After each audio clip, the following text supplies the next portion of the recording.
මේක ඔයිල් එකක්ද සීරම් එකක්ද කියලා ආපු අයට තමයි මේ වීඩියෝ එක අරගෙන ආවේ. ගොඩ දෙනෙක් කාලා තිබ්බා මේ සනරා රෝස්මෙරි ආල්කෝහොල් සීරම් එක ඔයිල් එකක්ද සීරම් එකක්ද කියලා. ඉතින් ආමෙනුත් ඔයගලන්ට තේරෙනවා ඇති අතර මේක සීරම් එකක්. සාමාන්‍යයෙන් අපිට ඔයිල් එකක් පාවිච්චි කරලා එළියට යන ටිකක් අමාරුයි. මොකද අර ඒවට දාන ඉන්ග්‍රීඩියන්ට්ස් වල අමුතු ස්මෙල් එකක් එනවනේ. හැබැයි මේක අපි කොණ්ඩේ වැවෙන්න ඕනි කරන ඉන්ග්‍රීඩියන්ට්ස් ඔක්කොම දාපු සීරම් එකක්.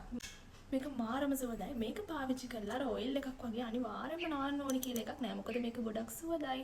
ඔයාලගේ කොණ්ඩේ සෙට් කරගන්න පුළුවන්. මම සමහරක් වෙලාවට කොණ්ඩේ නීට් කරගන්න මේක පාවිච්චි කරනවා. මේක සීරම් එකක් නිසා.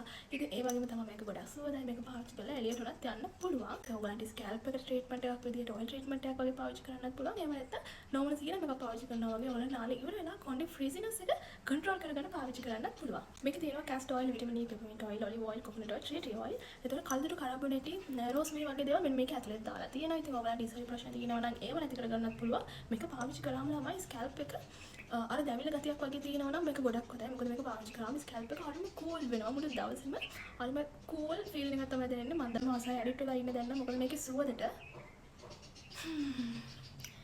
ඉතින් ඔයාලට මේක මගෙන් නම් ගන්න බෑ. මම ගොඩක් අය මට මෙසේජ් දාලා තියෙනවා මගෙත් මේක ගන්න. මම මේව සෙල් කරන්නේ නැහැ. මම පර්චේස් කරන්නේ සමහර පේජ් එකකින්. මම ඒගොල්ලන්ගේ contact number එක දාලා තියන්නම්. එයාලගේ page එකේ මම පාල් ටැග් කරලා තියන්න.